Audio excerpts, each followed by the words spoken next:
अस्सलाम वालेकुम वरहमतुल्लाहि वबरकातुहू। एसके अकेडमी में खुशामदीद। आज का टॉपिक हमारा है चैप्टर नंबर 3 डायनेमिक। उसके न्यूमेरिकल सॉल्व करेंगे आज के लेक्चर में। और आइए स्टार्ट करते हैं कि हमारा पहला क्वेश्चन कौन सा। ये क्वेश्चन नंबर 1 का पार्ट बी है। पार्ट ए जो है ना वो है मोमेंटम का क्वेश्चन है जो आप लोगों ने थ्योरी याद की होगी। हम न्यूमेरिकल सॉल्व करेंगे। सवाल है फाइंड द मोमेंटम। मोमेंटम मालूम करो ऑफ अ बॉडी, एक जिस्म की, ऑफ मास 6 kg।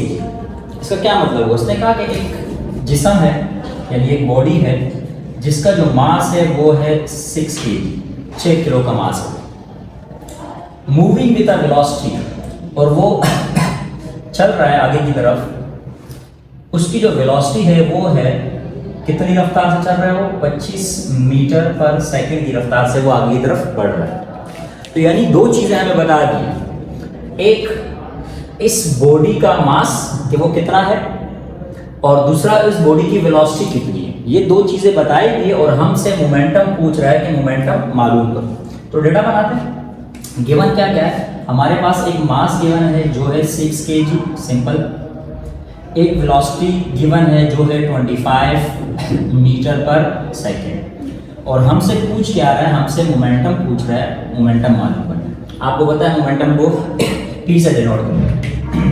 तो सॉल्व करते हैं सॉल्यूशन। वो आपने कहा सर हमने मोमेंटम के लेक्चर में पढ़ा था कि मोमेंटम किसके बराबर होता है? Momentum product of mass and velocity is called momentum. यानी मास और वेलोसिटी का प्रोडक्ट किसके बराबर होता है? मोमेंटम के बराबर होता है। ये आपने फार्मूला पढ़ा भी है, डेफिनेशन भी पढ़ी है और उसको समझा भी। तो चले अब मोमेंटम का मालूम करना है अपनी जगह। मास कितना गिवन है? मास हमारे पास है 6 kg और वेलोसिटी कितनी है? वो है 25 मीटर पर सेकेंड स्क्वायर। तो कितना होगा? 6 को 25 से सॉरी 6 को 25 से मल्टीप्लाई करेंगे तो ये बन जाएगा 150, है ना। 6 को 25 से मल्टीप्लाई करो। आप कैलकुलेटर भी यूज कर सकते हो और इस तरह रफर में भी आप इसको अपने लिए कर सकते हो, आपकी मर्जी। 6 5 जा 30, 3 ऊपर 6 2 जा 12, 5 और 3 15, ठीक है। तो 150 आ गया। अब मोमेंटम का यूनिट क्या होता है? मोमेंटम का यूनिट होता है न्यूटन सेकेंड।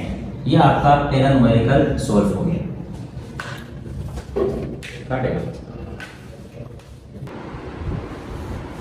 अच्छा, ये जो है वीडियो में पूरा नहीं है, उसको मैं यहाँ मेंशन कर रहा हूँ कि मोमेंटम का आंसर क्या आ गया? 150 न्यूटन सेकेंड। ये हमारा आंसर आ गया, ठीक है। सर मैं वीडियो में आ नहीं रहा था ये पूरा, उसको हम रफ कर देते हैं। अब चलो इसके दूसरे पार्ट की तरफ चलो। ये क्वेश्चन नंबर 1 का बी का और ये क्वेश्चन नंबर 1 का सी पार्ट। अब क्या कह रहे हैं? What will be the velocity, कि वेलोसिटी क्या होगी if the momentum become 200 Newton second. अगर मोमेंटम 200 न्यूटन सेकेंड हो तब वेलोसिटी क्या होगी? अब यहाँ नोट करो, मास का जिक्र नहीं है। तो जब मास का जिक्र नहीं है तो हम यही वाला मास यूज करेंगे जो इसके पहले वाले पार्ट में यूज हुआ होता। तो हम डेटा बनाते हैं, मास वही है पुराना, m = 6 kg, ठीक है। मोमेंटम गिवन है हमारे पास, मोमेंटम है 200 न्यूटन सेकेंड और हमसे वो क्या पूछ रहा है? वेलोसिटी पूछ रहा है। तो काम वही है, हम वही फार्मूला लगाएंगे, सॉल्यूशन करते हैं। फार्मूला हमें याद है कि मोमेंटम बराबर होता है मास वेलोसिटी के, है ना। अब देखो मोमेंटम हमें क्या गिवन है? 200 न्यूटन सेकेंड। तो मैं लिख दूं 200 इक्वल टू मास क्या गिवन है? मास है 6 मल्टीप्लाई बाय v हमने मालूम करना है अपनी जगह। अब v हमने मालूम करना है तो जो चीज मालूम करते हैं हम उसको अकेला छोड़ते हैं। तो इसके आसपास जितनी भी चीजें हैं उसको उठा के इक्वल की दूसरी साइड ले आओ। तो 6 यहाँ मल्टीप्लाई हो रहा है तो यहाँ की क्या होगा? डिवाइड होगा। तो क्या बनेगा कि 200 divided by 6 equal to v। तो अब जब हम 200 को 6 से डिवाइड करेंगे तो क्या आंसर आएगा? 33.33 और वेलोसिटी का यूनिट क्या है? Metre per second. ये हमारे पास इसका आंसर आ गया, ठीक है। मैं जरा देख लूं कि ये इसमें पूरा आया है या नहीं। नहीं यार सॉरी, हम इसको आंसर को यहाँ लिखते हैं कि वेलोसिटी हमारे पास आ गई 33.33 मीटर पर सेकेंड। ये हमारे पास वेलोसिटी आएगी जब मोमेंटम 200 न्यूटन सेकेंड हो और उसका मास क्या हो 6 kg हो, तब वेलोसिटी क्या होगी 33.33 metre per second. Question number 2 का पार्ट बी हम करने जा रहे हैं। लिखा हुआ है a body of mass 10 kg। कह रहे एक जिस्म है जिसका मास क्या है 10 kg है। मैं सपोज कर लेते हैं कि भाई एक बॉडी है जिसका मास आपके पास आ गया 10 kg, ठीक है। और ये जो बॉडी है वो आगे की तरफ बढ़ रही है, आगे होते हैं, यानी moving with velocity of 10 meter per second. कितनी वेलोसिटी से, कितनी रफ्तार से? भाई इसकी वेलोसिटी आ गई 10 मीटर पर सेकेंड से।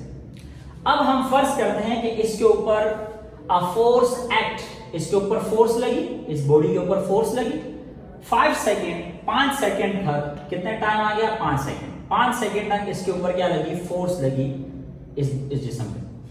तो टू रिड्यूस इट्स वेलोसिटी, तो इसकी वेलोसिटी क्या हो जाएगी, कम हो जाएगी। तो कितनी कम हुई, कम हो गई, ये हो गई 2 मीटर पर सेकेंड तक हो गई। अब बात को समझो जरा, एक जिस्म था जिसका मास था 10 kg और वो वेलोसिटी उसकी थी, वो उस रफ्तार से जा रहा था। कितनी रफ्तार से जा रहा था 10 मीटर पर सेकेंड की रफ्तार से जा रहा था। आगे उसके ऊपर फोर्स अप्लाई हुई, फोर्स कितनी देर तक अप्लाई हुई 5 सेकेंड तक फोर्स अप्लाई हुई। फोर्स क्या अप्लाई हुई इसकी बात नहीं कर रहे हैं, ठीक है। फोर्स अप्लाई हुई कितने देर तक 5 सेकेंड तक। तो जब 5 सेकेंड तक फोर्स अप्लाई होगी तो जाहिर सी बात है वेलोसिटी में चेंज होगा, वेलोसिटी कम हो जाएगी ना। तो वेलोसिटी कम होगी, 10 से कम होगी, कितनी हो गई 2 मीटर पर सेकेंड। अब जरा यहां नोट करो, वेलोसिटी 2 किस्म की आ गई। तो इसका मतलब ये वेलोसिटी पहली है तो उसको मैं क्या कहूंगा कि भाई ये क्या है, इनिशियल वेलोसिटी है, और इसका जिक्र बाद में हो तो ये क्या हुआ, फाइनल वेलोसिटी हुआ, ये आखिर की वेलोसिटी है। तो आज जरा डेटा बनाते हैं, यहां नोट करें डेटा। हमारे पास क्या है, सबसे पहले तो हमारे पास आ गया मास, के भाई मास है 10 kg, ठीक है। इनिशियल वेलोसिटी हमारे पास है कितना 10 meter per second. Final velocity हमारे पास है 2 मीटर पर सेकेंड, ठीक है। अच्छा आगे क्या पूछ रहे हैं हमसे, फाइंड द मोमेंटम, मोमेंटम मालूम करो of a body before and after application of the force on it. कि भाई फोर्स अप्लाई होने से पहले का मोमेंटम कितना था और फोर्स अप्लाई होने का बाद का मोमेंटम कितना है, बस हमने ये बात मालूम करनी है। यानी यहां पे मोमेंटम कितना था और जब फोर्स अप्लाई होगी तब मोमेंटम कितना होगा, हमने ये मालूम करना है। तो इसका मतलब ये हुआ कि जो हमने मालूम भी करना है वो भी, यानी इनिशियल मोमेंटम मालूम करना है और हमने फाइनल मोमेंटम मालूम करना है। ये दो बातें हमें मालूम करनी है। तो चलते हैं आगे, यहां से इसको करते हैं, फिर जगह नहीं होती हम चले सॉल्व करते हैं।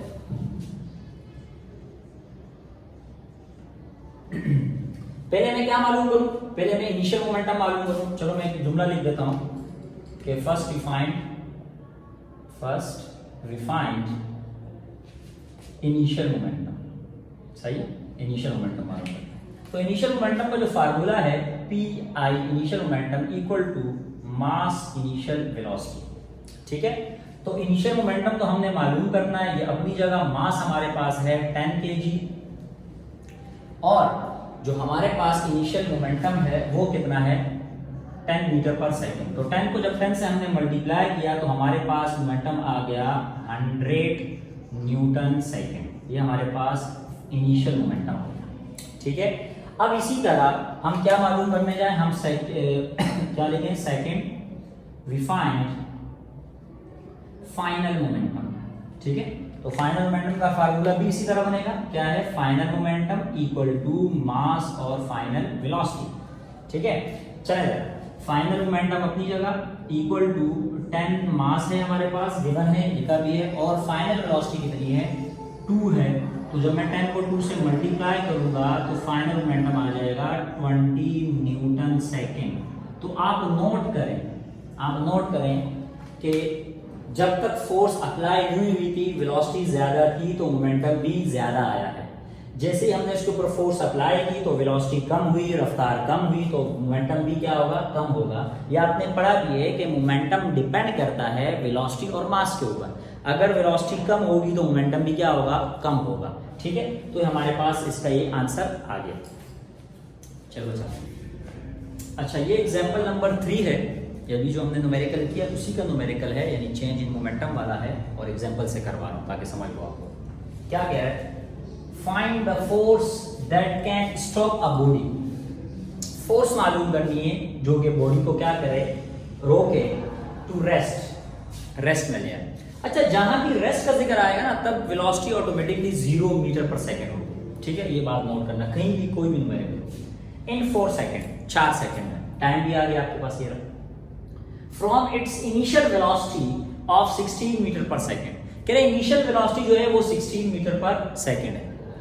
तो the mass of a body is 3 kg, और जो मास है वो कितना है, 3 kg का है। तो इसका मतलब क्या हुआ, यहाँ नोट करो, अगर ये मास है हमारा, है ना, ये मास है, इसने कहा इसके ऊपर लगी यानी ये जो मास है वो जा रहा है, इसकी जो इनिशियल वेलोसिटी है वो है 16 मीटर पर सेकेंड। ठीक है, यहाँ लिख देता हूँ 16 मीटर पर सेकेंड। ठीक है, फिर इसके ऊपर फोर्स लगी है, जो फोर्स लगने की वजह से ये क्या हुआ है, रेस्ट में आ गया। ठीक है, किस में आ गया, रेस्ट में आ गया। जब रेस्ट का मतलब है इसकी वेलोसिटी हो गई 0 मीटर पर सेकेंड। जब ये इनिशियल है तो ये क्या हो जाएगी, ये फाइनल हो जाएगी, सिंपल है। जब ये इनिशियल वेलोसिटी है तो ये फाइनल है ना। अब देखो, मास आपके पास आ गया 3 kg का, इसकी इनिशियल वेलोसिटी आ गई 16 मीटर पर सेकेंड। फोर्स हमने मालूम करने गया, ये फोर्स कितनी लगेगी कि इस ऑब्जेक्ट को ये क्या करे, रेस्ट में जाए। ठीक है, तो चले जरा डेटा बनाते हैं। हमारे पास एक आ गया मास 3 kg, एक हमारे पास इनिशियल वेलोसिटी आ गई जो है कितना, 16 मीटर पर सेकेंड, एक हमारे पास फाइनल वेलोसिटी आ गई जो 0 मीटर पर सेकेंड है। ठीक है, हमने जो मालूम करना है वो मालूम करना है फोर्स। तो याद रहे, जब इनिशियल वेलोसिटी और फाइनल वेलोसिटी का जिक्र हुआ है और फोर्स पूछ रहा है, तो इसका मतलब ये हम तब तक नहीं मालूम कर सकते जब हमारे पास इनिशियल मोमेंटम और फाइनल मोमेंटम ना आ जाए। तो हमने सबसे पहले इनिशियल मोमेंटम और फाइनल मोमेंटम निकालना। तो चलिए जरा सॉल्व करते हैं। तो बात वही है कि मैं चलो यहां से कर देता हूं सॉल्व, या यहां से लिख देता हूं। First we find initial momentum. अच्छा, ये इनिशियल मोमेंटम क्यों निकाल रहा हूं, ये मैं आपको वजह बता देता हूं। एक तो उसमें वजह बता दी, लेकिन असल में जो मोमेंटम, अच्छे जो मोमेंटम का फार्मूला है वो फार्मूला ये है कि चेंज इन मोमेंटम बराबर होता है, चेंज इन मोमेंटम बराबर होता है फोर्स मल्टीप्लाई बाय टाइम के। ठीक है, ये चेंज इन मोमेंटम का फार्मूला है। तो चेंज इन मोमेंटम की जगह मैं यूं लिख सकता हूं कि Vf minus PI equal to F multiply by T। तो मुझे फोर्स मालूम करना है, फोर्स यहाँ मल्टीप्लाई और यहाँ पे डिवाइड, तो फोर्स का फार्मूला क्या बन जाएगा, F is equal to change in momentum divided by T। तो इसकी मदद से आप फोर्स मालूम करोगे मोमेंटम में। ये मैं देखूं कि ये नजर आ रहा है या नहीं, मैं इसको देख लेता हूँ। हाँ, हल्का फुल्का नजर आ रहा है। चलो मैं इसको फिर आगे भी ऐसे बता दूंगा, मसला नहीं है। अच्छा, इसकी मदद से तो हम इससे पहले हमें फाइनल वेलोसिटी मोमेंटम भी चाहिए, इनिशियल मोमेंटम भी चाहिए, इसलिए हम पहले ये मालूम करें। तो मोमेंटम का फार्मूला यही था कि भाई इनिशियल मोमेंटम बराबर होता है मास और इनिशियल वेलोसिटी के, है ना। ये रहा m की जगह क्या लिखूं, 3, है ना। इनिशियल मोमेंटम कितना है, 16। तो जब मैं 16 को 3 से मल्टीप्लाई करूंगा तो क्या बन जाएगा, 48 न्यूटन सेकेंड। ये आपके पास इनिशियल मोमेंटम आ गया। ठीक है, इसी तरह हम क्या मालूम करें, सेकेंड इधर मालूम कर लेता हूं। Second we find final momentum. ठीक है, चलिए, फाइनल मोमेंटम बराबर होता है मास और फाइनल वेलोसिटी के। फाइनल मोमेंटम बराबर आ गया, मास है 3 और फाइनल वेलोसिटी कितनी है, 0 है। तो 0 को जब 3 से मल्टीप्लाई करूंगा तो 0 न्यूटन सेकेंड ही आ जाएगा। ठीक है, तो हमारे पास इनिशियल मोमेंटम भी आ गया, हमारे पास फाइनल मोमेंटम भी आ गया। अब हम जो है ना क्या मालूम कर सकते हैं, फोर्स मालूम कर सकते हैं। अच्छा, डेटा मैंने एक चीज छोड़ दी, टाइम का जिक्र मैंने लिखा, टाइम हमारे पास क्या है, 4 सेकेंड। ठीक है, ये आ गया। चलें अब असल बात की तरफ आते हैं। हमने जो असल मालूम करना है वो मालूम करना है फोर्स, है ना। तो फोर्स का फार्मूला क्या है यहाँ भी मैंने बता दिया, लेकिन चलो मैं जरा फिर से बताऊँ यहाँ पे। अगर शॉर्टकट में लिखना चाहूँ, देखो चेंज इन मोमेंटम आपने पढ़ा है, क्या पढ़ा है कि चेंज इन मोमेंटम बराबर होता है फोर्स मल्टीप्लाई बाय टाइम। ऐसा है, मैं चेंज इन मोमेंटम को यूँ लिख सकता हूँ कि final momentum minus initial momentum equal to F multiply by T. अब मुझे क्या निकालना है, फोर्स मालूम करना है, हमें फोर्स मालूम करना है। तो एफ क्या है यहाँ पे मल्टीप्लाई हो रहा है, टी यहाँ मल्टीप्लाई और यहाँ पे डिवाइड हो जाएगा, तो यू बन जाएगा कि F equal to final momentum minus initial momentum divided by T. ठीक है, तो आ जाओ इसको हम यू लिख दें कि F is equal to final minus initial upon T. आपने इस तरह डायरेक्ट लिखना है, मैं आपको बता रहा था कि ये बनता कैसे है। तो चलें, फाइनल मोमेंटम जो हमारे पास रिजल्ट आया है वो है 0, ऐसा ही है ये रहा, और इनिशियल मोमेंटम का जो हमारे पास रिजल्ट आया है वो है 48, ठीक है, और टाइम का जो जिक्र है हमारे पास वो है 4 सेकंड, तो डिवाइडेड बाय 4। तो f इज इक्वल टू 0 में से 48 निकालेंगे तो माइनस का 48 ही बचेगा, अपॉन में क्या है 4। आपको पता है 4 1 जा 4, 4 2 जा 8, तो फोर्स हमारे पास आई -12 न्यूटन। ये हमारे पास इस न्यूमेरिकल का आंसर आ गया। याद दिला दूं, ये एग्जांपल नंबर 3 है, इसका सवाल हमने सॉल्व कर लिया, एग्जांपल भी सॉल्व करा दिए। बाज़ बार बच्चों को एग्जांपल समझ नहीं आता, तो इसलिए ये रिकॉर्ड करना जरूरी था। अब हम क्वेश्चन नंबर 5 न्यूमेरिकल की तरफ जाएंगे। क्वेश्चन नंबर 5 का पार्ट बी जो है, क्या कह रहा है, a force of 3400 Newton, 3400 Newton की फोर्स लग रही है, is applied on a body, जिसम के ऊपर, ऑफ मास इज 850 kg, यानी 850 kg का एक ऑब्जेक्ट, एक बॉडी है जिस पे 3400 न्यूटन की फोर्स लग रही है, अप्लाई हो रही है, ठीक है। Find the acceleration produced by the force, वो फोर्स कितनी एक्सेलरेशन प्रोड्यूस करेगी, ये बात हमने बताई। चले जरा, उसका मतलब क्या होगा कि भाई एक जिस्म है ना, इसका जो मास है वो है 850 kg का, सही है। इसके ऊपर जो फोर्स लग रही है वो 3400 न्यूटन की फोर्स लग रही है, सही है। इसमें कितनी एक्सेलरेशन प्रोड्यूस होगी वो हमने बतानी है। तो चलिए डेटा बनाते हैं। वो डेटा हमारा क्या होगा, डेटा हमारा है कि भाई फोर्स हमें गिवन है 3400 न्यूटन, सही है।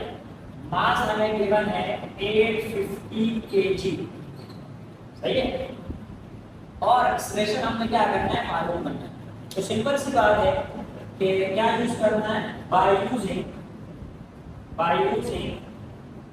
क्या, न्यूटन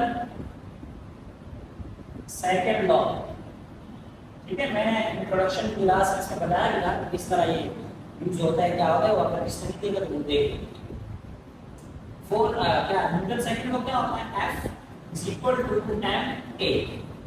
अब देखो फोर्स क्या है, फोर्स है 3400, ठीक है, मास क्या है हमारे पास 850, और एक्सेलरेशन मुझे मालूम करनी है, तो वो अपनी जगह रहेगी।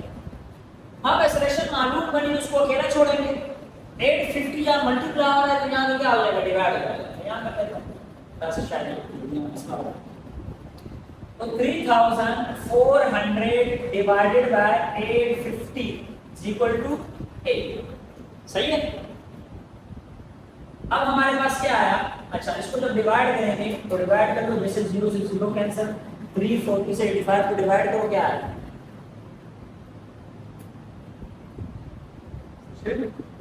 342 डिवाइडेड बाय 85, 340 डिवाइडेड बाय 85, 4.0, हमारे पास क्या है 4.003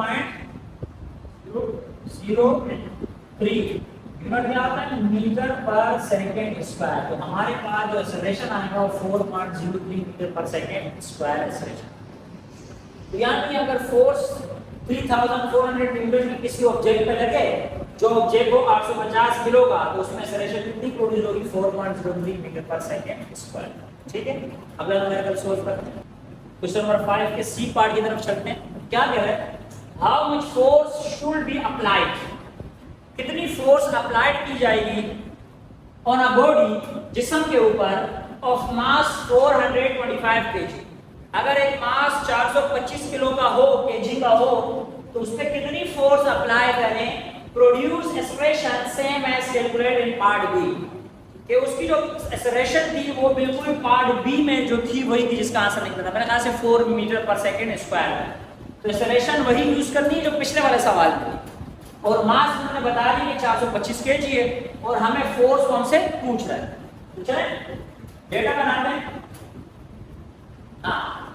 मास पता है हमें 425 केजी, ठीक है। एक्सेलरेशन वही पिछले सवाल में यानी 4 मीटर पर सेकेंड स्क्वायर, और हमसे वो क्या कह रहा है? फोर्स पूछ रहा है, ठीक है। अब क्या उसी तरह क्या लिखें? By using Newton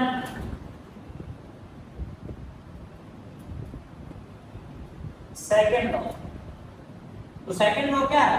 F equal to ma, ठीक है। F equal to ma।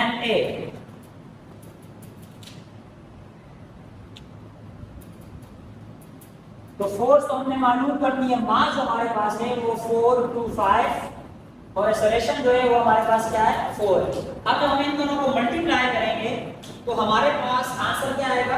आप लोग मल्टीप्लाई करते ना, मैं डायरेक्ट लिख रहा हूं। तो हमारे पास 4 आएगी 1700 न्यूटन। ये हमारे पास फोर्स लगेगी अगर एक जिस्म 425 केजी का हो और उसकी जो एक्सेलरेशन हो कितनी हो? 4 मीटर पर सेकेंड एक्सेलरेशन हो, तो हमें कितनी 1700 न्यूटन की फोर्स चाहिए होगी उस जिस्म को मोशन में लाने के लिए, ठीक है। तो जिस्म की एक्सेलरेशन जो होगी। तो चले अगले सवाल की तरफ चलते हैं। अब हम question number 6 part B numerical की तरफ जाएंगे। क्या कह रहे हैं? Find the mass of the body. Mass मालूम करना है एक जिस्म का, which is accelerated by applying a force of 200 Newton. यानी एक ऑब्जेक्ट है हमारे पास जिसका हमें मास बताना है, लेकिन इस ऑब्जेक्ट पे जब 200 न्यूटन की फोर्स लगी तो इसने एक्सेलरेट किया कितना? 36 मीटर पर सेकेंड स्क्वायर। अच्छा, यहाँ पे बच्चे कंफ्यूज होते हैं। यहाँ लिखा हुआ है चेंज इन वेलोसिटी, ये वेलोसिटी नहीं दी हुई बल्कि लिखा हुआ है चेंज इन वेलोसिटी। तब चेंज इन वेलोसिटी कैसे कराएगा तो समझ जाओ ये एक्सेलरेशन की बात हो रही है, ठीक है। तो एक्सेलरेशन कितना दिया है? 36 मीटर पर सेकेंड स्क्वायर। तो ये हमारी 36 metre per second square acceleration की। तो चलिए डेटा बनाते हैं। हमारे पास क्या क्या है? हमारे पास एक फोर्स है जो 200 न्यूटन की फोर्स गिवन है। एक हमारे पास क्या है? चेंज इन वेलोसिटी, यानी क्या है? एक्सेलरेशन है जो हमारे पास है 36 मीटर पर सेकेंड स्क्वायर है। और हमने क्या मालूम करना है? हमने मास मालूम करना है, मास हमने मालूम करना है। तो चलिए जरा सॉल्व करते हैं। हाँ, तो हमें पता है कि भाई हम by using Newton second law, क्यों? क्योंकि न्यूटन सेकेंड लॉ कहता है कि F is equal to ma। जब फोर्स, एक्सेलरेशन और मास का जिक्र आए तो हम समझ जाएंगे कि न्यूटन सेकेंड लॉ की बात हो रही है। तो चले F हमारे पास क्या है? F हमारे पास है 200 न्यूटन, ठीक है। M हमने मालूम करना है अपनी जगह। एक्सेलरेशन हमारे पास क्या है? 36 metre per second square. 36 metre per second यहाँ मल्टीप्लाई यहाँ पे डिवाइड हो जाएगा, तो क्या होगा कि भाई m बराबर आ जाएगा 200 डिवाइडेड बाय 36। तो जब हम इनको डिवाइड करेंगे तो क्या आएगा? 5.5 kg। मास की यूनिट क्या होती है? kg। तो हमारे पास जो मास है वो 5.5 kg का होगा अगर हम 5.5 kg मास के ऊपर 200 न्यूटन की फोर्स लगाएं तो 36 मीटर पर सेकेंड की वेलोसिटी की चेंजिंग आएगी।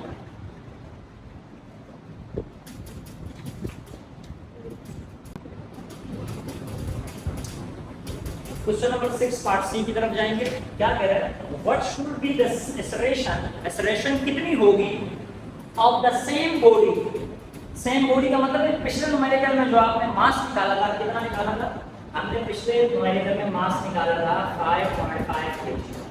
आपको याद होगा अभी हमने जो पिछले numerical of if the applied force change to 280 Newton, देखो पहले 200 न्यूटन की फोर्स थी, सही, मास था कितना 5.5 kg, तो एक्सेलरेशन प्रोड्यूस हुई थी 36 मीटर पर सेकंड स्क्वायर, ठीक है। अब इसमें क्या एक्सेलरेशन क्या होगी अगर हम फोर्स को बढ़ा दें और वही स्पीड, ठीक है। चलिए डेटा बनाते हैं। तो डेटा में एक हमारे पास फोर्स है जो है 280 न्यूटन, एक हमारे पास मास है जो पिछली वीडियो में निकाला हमने, पिछले नंबर में हमने मालूम किया, और हमने क्या करना है एक्सेलरेशन मालूम करनी है। तो बाय यूजिंग वही क्या न्यूटन सेकंड लॉ, तो चले F is equal to ma, हाँ फोर्स कितना है 280, मास कितना है 5.5 और एक्सेलरेशन हमने मालूम करनी है 5.5 मल्टीप्लाई यहाँ पे डिवाइड हो जाएगा, तो 280 divided by 5.5 is equal to 8, तो डिवाइड करो क्या है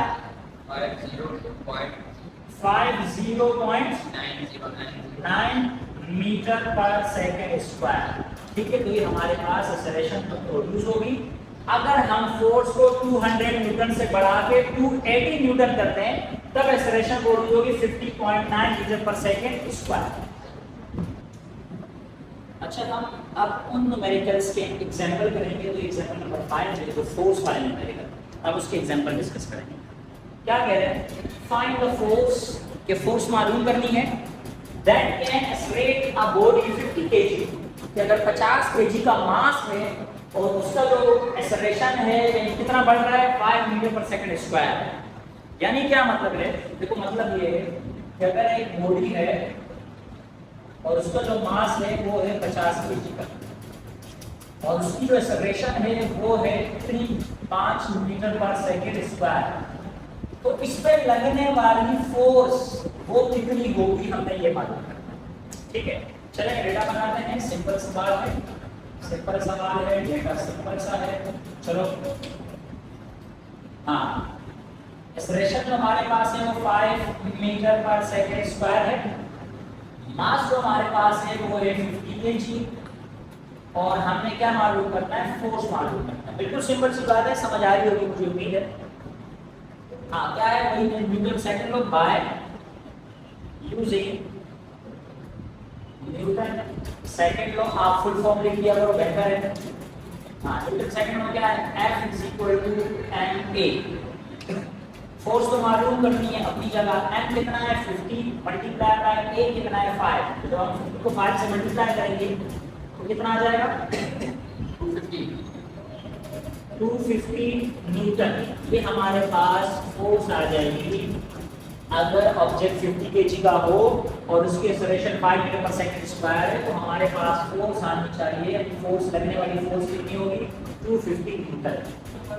हमारे पास है 6, अभी टॉपिक चल रहा है फोर्स वाला, एग्जांपल नंबर 6 है, तो चलिए जरा समझते हैं। फाइंड द फोर्स, फोर्स मालूम करनी है that stroke a car of 1000 kg, यानी एक कार है जो 1000 kg की है, ठीक है, उसका मास कितना है 1000 kg, from its velocity of 72 kilometre per hour, उसकी जो वेलोसिटी है वो 72 किलोमीटर पर आवर है, अवर अ डिस्टेंस ऑफ 40 मीटर, और उसने जो डिस्टेंस तय किया वो कितना है 40 मीटर का डिस्टेंस। क्या मतलब है, जरा डेटा पे आते हैं। हमारे पास वेलोसिटी आ गई 72 किलोमीटर पर आवर, एक हमारे पास मास आ गया कितना 1000, मास हमारे पास आ गया 1000 kg, डिस्टेंस कितना तय हुआ, डिस्टेंस तय हुआ 40 मीटर। क्या मालूम करने, फाइंड द फोर्स, लगने वाली फोर्स क्या होगी, ठीक है। अब जरा देखिए, अच्छा वेलोसिटी का जिक्र है 72 किलोमीटर पर आवर, तो आपको तो पता है यूनिट होता है मीटर पर सेकंड, तो चेंज करो, चेंज कैसे होगा मैंने पिछले वीडियो में बताया था कि 72 को मल्टीप्लाई करेंगे 1000 के साथ और डिवाइड करेंगे 3600 के साथ। क्यों हो रहा है दोस्तों, 1 किलोमीटर में 1000 मीटर होता है, इसलिए हम मल्टीप्लाई कर रहे हैं 1000 से, अपॉन में h है, 1 घंटे में 3600 सेकंड होते हैं, इसलिए डिवाइड कर रहे हैं 3600 सेकंड, क्योंकि अपॉन में तो इसका क्या रिजल्ट बना 45 मीटर पर सेकंड। कर लो जरा इसको वेरीफाई कर लो। देखो हम जरा न्यूमेरिकल के डेटा के ऊपर फिर आते हैं। फोर्स मालूम करनी है। एक 1000 केजी, एक 1000 केजी मास, ठीक है, from its velocity of 22 kilometre per hour, इसकी वेलोसिटी 22 किलोमीटर पर आवर। हमारा डिस्टेंस 40 मीटर का फासला तय किया। तो जब 40 मीटर का फासला तय करेगी तो गाड़ी रुक जाएगी ना, फोर्स लग रही है तो उसको रोकना है हमने। भाई इधर देखो बात सुनो, एक कार है, मेरी डायग्राम में थोड़ी सी कमजोर होती है। कार है, कार बदलने की इसी शक्ल से। इस कार का जो मास है वो है 1000 केजी। सिंपल। ये जो इसकी वेलोसिटी है वो है 72 किलोमीटर पर आवर की वेलोसिटी से चल रहा है। इसने जो फासला तय किया वो तय किया 40 मीटर का। तो सवाल यह है कि यार कितनी फोर्स लगेगी इस गाड़ी को रोकने में। हमने यहाँ से फोर्स लगानी है ताकि गाड़ी रेस्ट में आ जाए। तो आगे जाके गाड़ी रेस्ट में आ जाएगी। तो जब गाड़ी रेस्ट में आएगी तब उसकी वेलोसिटी क्या हो जाएगी, 0 मीटर पर सेकंड। तो इसका मतलब ये हुआ कि ये जो वेलोसिटी हुई ये हुई इनिशियल, है ना, और फाइनल वेलोसिटी क्या होगी, फाइनल वेलोसिटी इसकी होगी 0 मीटर पर सेकंड। अच्छा सॉरी ये है 20 मीटर पर सेकंड, ठीक है, ये 20 मीटर पर सेकंड। तो इसको आप मल्टीप्लाई करा दो। मेरी बात समझ रहे हैं भाई? गाड़ी 72 किलोमीटर पर आवर की रफ्तार से जा रही थी। जब फोर्स लगेगी तो गाड़ी रुक जाएगी। तो पहले जो वेलोसिटी का जिक्र हुआ वो इनिशियल हुआ, जो बाद में जिक्र होगा वो फाइनल। क्लियर? फाइनल क्या हुआ, 0। चलो अब देखो, अब मुझे फोर्स मालूम करना है। तो भाई फोर्स मालूम करने के लिए अभी हमने इतने न्यूमेरिकल में समझा कि फोर्स को बराबर होता है मास मल्टीप्लाई बाय ए के। तो भाई ए तो हमारे पास पूरे न्यूमेरिकल में कहीं जिक्र ही नहीं है कि सलेशन इतनी है। हाँ मास का जिक्र है कि 1000 केजी है। तो भाई सबसे पहले हमें ये सलेशन मालूम करना होगा ना। ये मालूम होगा तो फोर्स मालूम कर सकेंगे, वरना फोर्स तो मालूम नहीं कर सकते। तो चले तो हम लिखें भाई फर्स्ट डिफाइन क्या, एक्सेलरेशन। एक्सेलरेशन कैसे निकालेंगे? अब जरा एक्सेलरेशन का डेटा नोट करो। डिस्टेंस का जिक्र है, initial velocity, final velocity. Acceleration का आप अगर आपने याद किया हो कि बाय यूजिंग, मैं याद दिला, by using third equation of motion, chapter number 2 में आपने इसके न्यूमेरिकल पढ़े होंगे। क्या पढ़ा था? थर्ड इक्वेशन ऑफ मोशन क्या होता है, 2as equal to vf square minus vi square. ये क्यों लगा रहा हूं? क्योंकि डिस्टेंस का जिक्र है, फाइनल वेलोसिटी का जिक्र है, इनिशियल वेलोसिटी का जिक्र है, और मैंने इसकी मदद से एक्सेलरेशन मालूम कर लूंगा। तो हम ये लगाएंगे तो ही निकलेगा। चले इधर ऊपर लिखते हैं हम। चले 2 तो अपनी जगह है ना, a तो मुझे मालूम करना है, इसको तो हमने छेड़ना नहीं है। s कितना है? s डिस्टेंस है 40, ये लो 40 इक्वल टू vf कितना है? vf 0 है क्योंकि गाड़ी रेस्ट में आ गई थी, ये लो 0 माइनस vi कितना है? vi 20 और ऊपर क्या है? स्क्वायर। तो जरा 2 को जब 40 से मल्टीप्लाई करेंगे तो क्या आ जाएगा? 80, 0 का स्क्वायर 0 और 20 का स्क्वायर क्या आ जाएगा? 400। ऐसा ही है। अब 400 को 0 से अगर हम माइनस भी करेंगे तब भी तो कोई फर्क नहीं पड़ेगा, वही 400 आएगा, है ना। और ये 80 मल्टीप्लाई आएगा अपनी जगह, 80 या मल्टीप्लाई और वहां जाके डिवाइड। तो जरा 400 को 80 से डिवाइड करो, 0.2 कितना आ जाएगा? सॉरी ये -5 मीटर पर सेकंड स्क्वायर आ जाएगा। ठीक, आगे चलो। हाँ अब हम क्या करें? अब हम लिखें by using Newton second law. सही। तो न्यूटन सेकंड लॉ क्या है? F is equal to ma। F मालूम करना है, m कितना है? 1000 केजी। डेटा वाई के बने, फिर आपने क्या निकाला है? Multiply by -5। तो क्या हो जाएगा? -5000 न्यूटन की फोर्स अगर हम लगाएंगे तो ही जाके ये गाड़ी रुकेगी, रेस्ट में आएगी, स्टॉप हो जाएगी। अगर आप कितनी लगाएंगे? -5000 न्यूटन की फोर्स के लिए।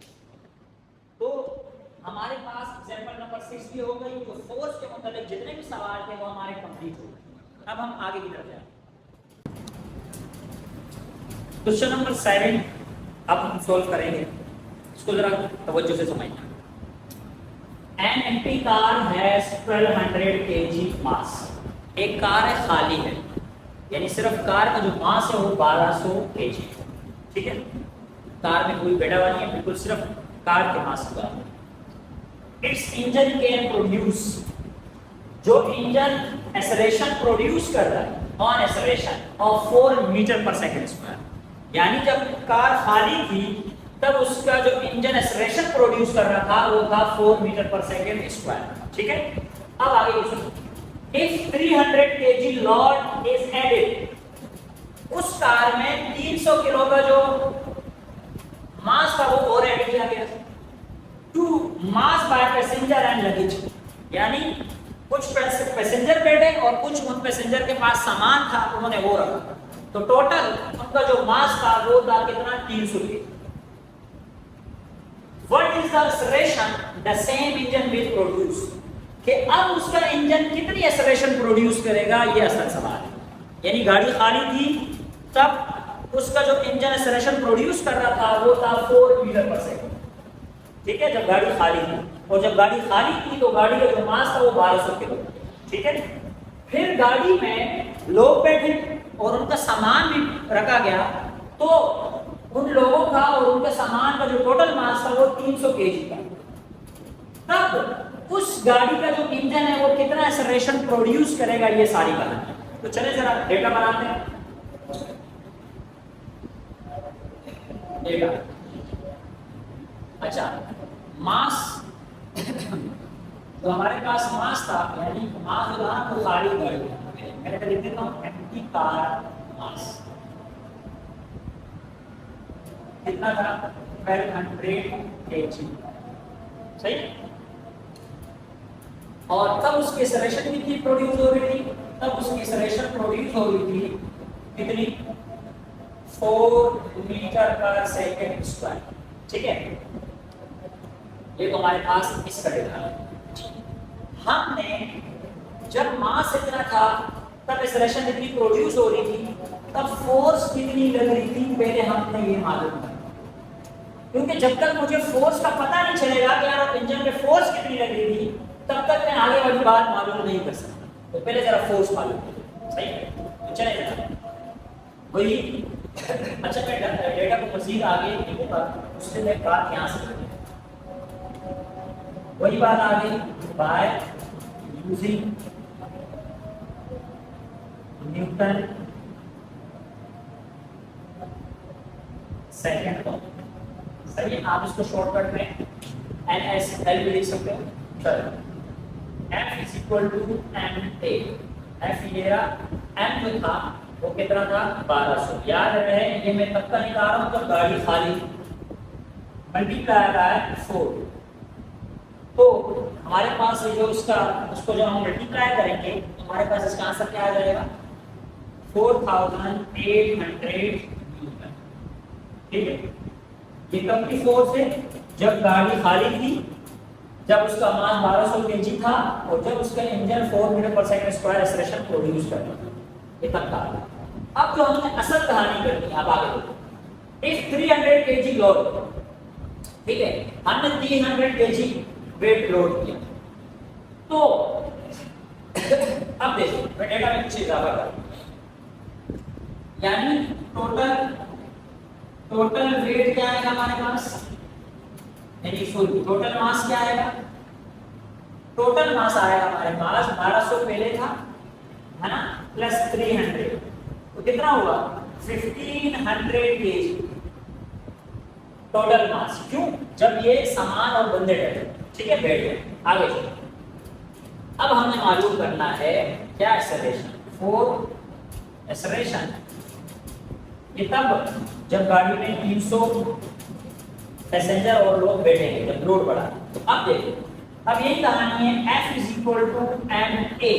फोर्स कितना है, ये रहा force, same engine, 4800 equal to mass कितना हुआ, मास 1500 kg हुआ। अब मैं टोटल की बात कर रहा हूँ, तो मास आपका क्या आ गया, 1500 मल्टीप्लाई बाय A, मल्टीप्लाई वाला 1500 इधर आके क्या हो जाएगा, डिवाइड हो जाएगा। तो क्यों बनेगा, चलो मैं यहाँ लिख रहा हूँ, तो हमारे पास क्यों बनेगा कि एक्सेलरेशन बराबर है 4800 डिवाइडेड बाय 1500। तो जब मैं इनको आपस में डिवाइड करूंगा तो हमारे पास कुछ आंसर यूं बनेगा कि 3.2 मीटर पर सेकेंड स्क्वायर। आई बात समझ? तो आप नोट करो हमारे पास एक्सेलरेशन खुद ब खुद कम हो गई। क्यों कम हुई? क्योंकि भाई गाड़ी में लोड बढ़ गया, मास बढ़ गया। जब मास बढ़ेगा तो इंजन के एक्सेलरेशन पे फर्क पड़ता है। इंजन अब उतनी चीज से नहीं होगा क्योंकि स्पीड तो सेम है, वही 4800 न्यूटन का फोर्स हो, स्पीड की फोर्स वही 4800 न्यूटन की फोर्स लग रही है, तब भी लग रही थी, अब भी लग रही है। तो इसलिए एक्सेलरेशन क्या हो जाएगी? कम हो जाएगी। वजह क्या है? मास के बढ़ने की वजह है। ठीक है, अब हम आगे न्यूमेरिकल की तरफ जाएंगे।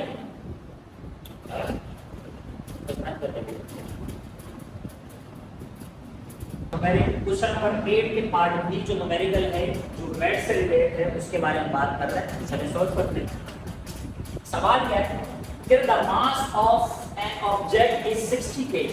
फिर अगर एक ऑब्जेक्ट है और वो 60 kg का हो, ठीक है, फाइंड इट्स वेट ऑन, कि भाई उसका वेट क्या होगा। पहला वो पूछ रहे कि भाई अर्थ पर वेट क्या होगा, मून पर वेट क्या होगा और मार्स पर वेट क्या होगा। यानी 3 अलग अलग प्लैनेट्स दे दिए मुझे और तीनों पे वेट पूछ रहे हैं कि क्या क्या वेट होगा। क्या वेट सेम होगा या अलग होगा। हम जब वेट की टॉपिक आपने पढ़ा था तो उसमें ये बात सीखी थी आपने कि वेट हर एक प्लैनेट पर अलग अलग होता है। तो वो इस बात को प्रूफ भी अभी हम इसमें सॉल्व करेंगे। चलिए डेटा बनाते हैं। डेटा तो हमारे पास सिंपल है। एक हमें मास गिवन है, मास हमारे पास है 60 kg। ठीक है, अब जरा थोड़ी सी बात समझते हैं। वेट हमने मालूम करना है तो वेट का फार्मूला है W=mg। ये वेट का फार्मूला है। m तो हमारे पास गिवन है, ठीक है। ये g जो है ग्रेविटी है, ये तो डिपेंड करेगी कि किस प्लैनेट की बात हो रही है। तो अगर हम मिसाल के तौर पे अर्थ के लिए मालूम करते हैं तो फिर अर्थ के लिए यानी अर्थ के लिए ग्रेविटी कितनी होगी? 9.8 मीटर पर सेकेंड स्क्वायर। ऐसा ही है। ये किसके लिए बात होगी? ये अर्थ के लिए बात होगी। तो अगर हम अर्थ के लिए वेट मालूम कर रहे हैं, लिख देता हूं फॉर अर्थ। सही है, यानी पहले वाली की बात करो। अब नोट करें फार्मूला क्या है? W=mg। W मैंने मालूम करना है अपनी जगह। m कितना दिया है? 60 मल्टीप्लाई होगा, मल्टीप्लाई का साइन g। g कितना होता है अर्थ का? भाई 9.8। ठीक है, तो अब जरा 60 को मल्टीप्लाई करो 9.8 से तो क्या आएगा? कितना? 588। और वेट का यूनिट क्या होता है? न्यूटन। तो ये आपके पास अगर कोई ऑब्जेक्ट का मास 60 kg हो तो अगर हम उसको अर्थ के ऊपर इसका वेट निकालेंगे तो आएगा 588 न्यूटन। ठीक है, अब आ जाता है। अब किसके ऊपर निकालते हैं? मून के ऊपर निकालते हैं। चलेगा फॉर मून। सही, वही फार्मूला है W=mg। W तो W रहेगा, m कितना है? W 60 kg मल्टीप्लाई बाय, अच्छा मून की ग्रेविटी होती है 1.7। कितनी होती है? 1.7। सही, तो आप 60 को 1.7 से मल्टीप्लाई करो, कितना? 102 और यूनिट क्या होगा? न्यूटन। तो अगर वही ऑब्जेक्ट आप मून पे लेके जाओ और वहां उसका वेट निकालोगे तो वेट कितना आएगा? 102। वही ऑब्जेक्ट आप अर्थ पे ले आओ तब उसका वेट निकालोगे तो कितना आएगा? 588। कितना बड़ा फर्क है, क्योंकि वेट तो डिपेंड ही ग्रेविटी के ऊपर कर रहा है, तो इससे ये फर्क आ रहा है, आप नोट कर सकते हैं। अब तीसरे के ऊपर जाते हैं कि तीसरा हमारे पास किसके ऊपर हो गया? तीसरा जो हमारे पास कह रहा है किसका? मास का। ये लो मास का निकालते हैं। हाँ, W=mg। W अपनी जगह, मास कितना है? 60 और मास का जो ग्रेविटेशनल है वो क्या है? 3.7 मीटर पर सेकेंड स्क्वायर। तो किससे मल्टीप्लाई करो? 3.7 से। तो जरा मल्टीप्लाई करो 2 न्यूटन। तो यानी आप नोट कर लो, आप एक बात नोट कर लो कि मास तो वही था 60 केजी था, मैंने उसका वेट अर्थ पे निकाला, वेट आया 588। उसी ऑब्जेक्ट को मैं चांद पे लेकर गया, वहां वेट निकाला, आया 102। उसी ऑब्जेक्ट को उठा के मार्स में हम चले गए तो वहां वेट आया 22 न्यूटन। तो इसमें जब आप वेट का टॉपिक समझते हो तो आप बेसिक बात यही समझते हो कि वेट डिपेंड ऑन ग्रेविटी, कि प्लेनेट की ग्रेविटी कितनी होगी। अक्सर हमारे यहाँ गलत समझा जाता है कि यार वेट और मास एक ही चीज होता है, अलग अलग चीज होती है। ये बात बहुत तो हमारे पास क्वेश्चन नंबर 8 का पार्ट भी सॉल्व हो गया। अच्छा, ये एमसीक्यूज आ सकता है, न्यूमेरिकल आ सकता है, वो कोई भी आपको दे सकता है। वो कहे भाई जुपिटर का निकालो, जुपिटर का निकालो, वो कहे वीनस का निकालो, किसी भी प्लैनेट का वो दे सकते हैं। तो आपको सिर्फ क्या होना चाहिए, उसकी ग्रेविटी याद होनी चाहिए, कोई मास पे कितना होगा, मून पे कितना है, अर्थ पे कितना है, ये चीज याद होनी चाहिए। और बाज़ औक़ात वो न्यूमेरिकल में मेंशन भी कर देते हैं कि यार इसका जो है ना ग्रेविटी इतनी है, बाज़ औक़ात मेंशन हो जाता है, बाज़ औक़ात मेंशन नहीं करते। तो चलें अगले नंबर की तरफ चलते हैं। आप रोक यहाँ से दूर वहां से कर दिए 1 2 3। अच्छा, अब हम क्वेश्चन नंबर 9 में न्यूमेरिकल सी की तरफ जाएंगे। क्या कह रहा है? A car is running on a circular path of highway. तो कह रहा है कार है जो सर्कुलर पाथ के ऊपर सफर कर रही है, किसके हाईवे पे, यानी इस तरह राउंड शक्ल में से। हैविंग अबाउट 100 मीटर रेडियस, क्या मतलब है जरा नोट करना। इसने कहा कि अगर एक सर्कुलर है, इस तरह समझो कि एक सर्कल में हाईवे है, ठीक है, उस पे जो है ना ये सफर कर रही है, उसका जो रेडियस है ना, उसका रेडियस कितना है 1000 मीटर। समझ लो ये कार सही है, तो सर्कुलर में से सफर। The mass of a car is 600 kg। ये इस कार का जो मास है वो है 600 kg and its velocity is 72 kilometre per hour. और इसकी कार की जो वेलोसिटी है वो है 72 किलोमीटर पर आवर। सही है, ये तीन बातें। आगे कह रहा है कि फाइंड सेंट्रीपिटल फोर्स, कि सेंट्रीपिटल फोर्स मालूम करनी है और सेंट्रीपिटल एक्सेलरेशन मालूम करनी है, ये दोनों चीजें मालूम करनी है। ठीक है, तो चले आगे चलते हैं, डेटा बनाते हैं। डेटा में हमारे पास क्या क्या है, एक तो हमारे पास मास आ गया जो है 600 केजी, एक हमारे पास रेडियस आ गया जो है 1000 मीटर, और एक हमारे पास वेलोसिटी आ गई जो है 72 किलोमीटर पर आवर।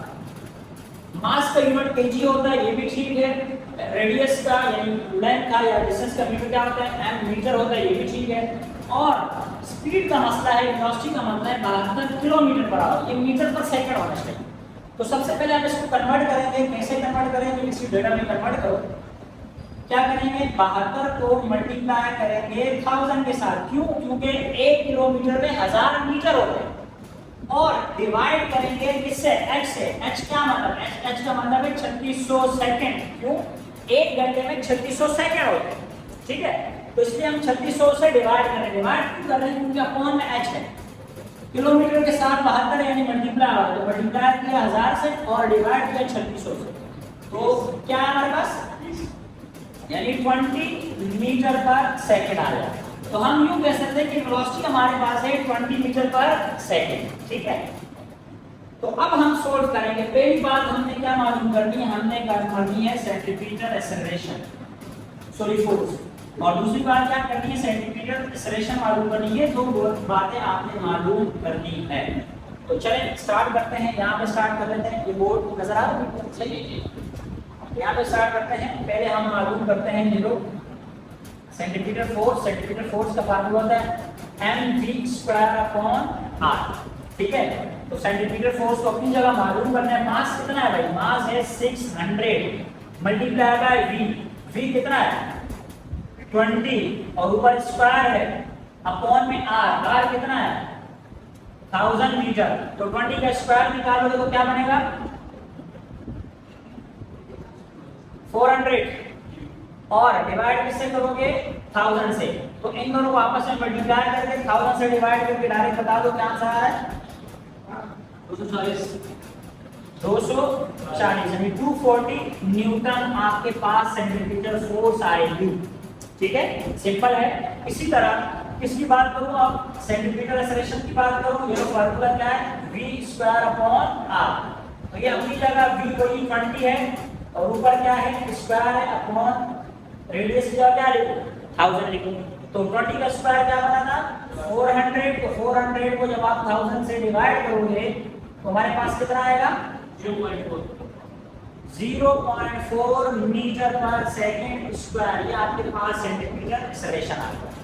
तो हमें क्या बात समझ आई, हमें ये बात समझ आई अगर एक कार है जो सर्कुलर पाथ के ऊपर सफर कर रही है, उस सर्कुलर पाथ का जो रेडियस है वो 1000 मीटर है और मास का जो कार का जो मास है वो 600 kg हो और वो जो है ना 72 किलोमीटर या 20 मीटर पर सेकंड की वेलोसिटी से सफर कर रही हो, तो उस पे लगने वाली सेंटीमीटर फोर्स होगी 240 न्यूटन और उस गाड़ी की एक्सेलरेशन जो होगी वो 0.4 मीटर पर सेकंड स्क्वायर होगी। ठीक है, अब हम अगले न्यूमेरिकल की तरफ चलते हैं। क्वेश्चन नंबर 10 भी ये इस चैप्टर का लास्ट न्यूमेरिकल है, फ्रिक्शन से मुताल्लिक है। ये फ्रिक्शन का टॉपिक आपने पढ़ा होगा, उसके मुताल्लिक ये न्यूमेरिकल है। देखिए ये एग्जांपल ये देख लेते हैं, एग्जांपल में इसको डिस्कस कर लेते हैं। फिर इसको देख लेते हैं। कह रहे a block is placed on a bit slippery floor. कह रहे मतलब एक फ्लोर है, एक फ्लोर है, ठीक है, और उसके ऊपर एक ऑब्जेक्ट पड़ा हुआ है, कोई भी ऑब्जेक्ट या ब्लॉक पड़ा हुआ है, ठीक है। The mass of a block, कह रहे ये ब्लॉक जो है ना वो है 15 kg का, सही है। When it pulled through a spring balance is showed to the Newton force. कह रहे इसके ऊपर जो है ना 3 न्यूटन की फोर्स लग रही है, सही है। तो it show force of 3 Newton. Find the coefficient of friction. आपने कोएफिशिएंट निकालना है फ्रिक्शन। चलिए डेटा बनाते हैं। क्या क्या गिवन है, एक मेरे पास गिवन है मास जो 15 kg है, एक गिवन है फोर्स जो 3 न्यूटन की है और find the coefficient of friction. Coefficient of friction का मतलब म्यू, म्यू आपने मालूम करना है, म्यू के बारे में आपने पढ़ा। तो अगर हम फ्रिक्शन के फार्मूले की बात करें तो फ्रिक्शन का फार्मूला क्या है, mu is equal to F upon R, है ना। ये सर इसका फार्मूला स्टैंडर्ड फॉर्म। अब एफ तो ये रहा, आर तो यहाँ है, आर का मतलब टोटल रिएक्शन भाई, लेकिन आर का मतलब तो ये भी है ना कि यार आर की जगह हम वेट यूज कर सकते हैं ना, एक ही चीज है। और वेट का जिक्र भी तो यहाँ नहीं कि भाई वेट किसके बराबर है। तो ये बात है कि वेट की जगह तो हम लिख सकते हैं mg, है ना। वेट का फार्मूला क्या है mg। तो ये मैंने एक ही उसमें आपको बना दिया, यानी असल फार्मूला तो क्या बन गया, म्यू बराबर है f अपॉन mg। अगर यहाँ वेट गिवन होती तो मैं डायरेक्ट वैल्यू पुट करके डिवाइड करके आंसर निकाल लेता, लेकिन यहाँ तो वेट का जिक्र नहीं है बल्कि मास का जिक्र है। तो भाई जब मास का जिक्र है तो हमें ये बात तो पता है कि वेट बराबर होता है mg के, तो इसलिए हम ये फार्मूला यूज करेंगे f अपॉन mg। तो चलें जरा ये लो, म्यू f कितना है लीजिएगा 3 न्यूटन, m की जगह क्या आएगा 15 मल्टीप्लाई बाय g, g कितना होता है 9.8। तो 15 मल्टीप्लाई बाय 9.8 करो, हाँ म्यू बराबर आ जाएगा 3 अपॉन 147। पूरा 147 आ रहा है, ठीक है। अब 3 को डिवाइड करो 147 से, तो म्यू आपके पास आएगा कितना 7 नहीं, डिवाइड करो, नहीं ये नहीं आएगा, डिवाइड करो, गलत बता दो, 3 डिवाइडेड बाय 147 0.02। अब चूंकि म्यू का यूनिट नहीं होता, फ्रिक्शन का यूनिट नहीं होता, तो हमारे पास जो म्यू ऑफ कोएफिशिएंट आया फ्रिक्शन का वो 0.02 आया, ठीक है। अच्छा, हमारे चैप्टर नंबर 3 डायनामिक के तमाम न्यूमेरिकल कंप्लीट हो गए और आप लोग भी कंफ्यूज हो गए कि शुरू के 2 न्यूमेरिकल में कुछ और पढ़े थे, फिर कुछ और पढ़े हैं, एड्रेस चेंज हो रहा है। तो उसकी वजह से ये थी कि टाइम का बहुत बड़ा मसला था। तो ये वीडियो हमने काफ़ी टाइम में बनाई है और उसको फिर हम अपलोड कर रहे हैं, तो उस चीज़ को ज़रा आप इग्नोर करें। और किसी भी न्यूमेरिकल में, किसी भी न्यूमेरिकल के किसी टॉपिक में, किसी पार्ट में कोई भी मसला हो तो आप जो है ना कमेंट करके लाजमी पूछें। और अगर कहीं कैलकुलेशन में मुझसे कोई गलती हुई होगी तो वो भी आप अपने हिसाब से डिवाइड करके वैल्यू या मल्टीप्लाई करके वैल्यू लिख दिया करें। शायद हो सकता है कि हमने कैलकुलेशन में गलती की हो, ऐसा हो सकता है, क्योंकि मैं खुद कर नहीं रहा था, सामने होते हैं बच्चे होते हैं वो कर रहे होते हैं, तो उसमें गलतियाँ हो सकती हैं। बाकी कोई टॉपिक का मसला है, इसमें किसी भी न्यूमेरिकल का मसला या कोई न्यूमेरिकल शायद कोई एग्जांपल में मिस हो गया हो, तो आप वो भी कमेंट करके बोल दें, उसको हम दोबारा रिकॉर्ड कर लेते हैं। आप पूछ भी सकते हैं, व्हाट्सअप नंबर भी मेंशन होगा, उस पर भी आप मैसेज करके आप तफसील डिटेल ले सकते हैं। मैथ में जैसे सवाल में मसला हो, ठीक है, बाकी किसी सब्जेक्ट में मसला हो, आप लाजमी करके पूछ लो। वालेकुम अस्सलाम व रहमतुल्लाहि व बरकातहू।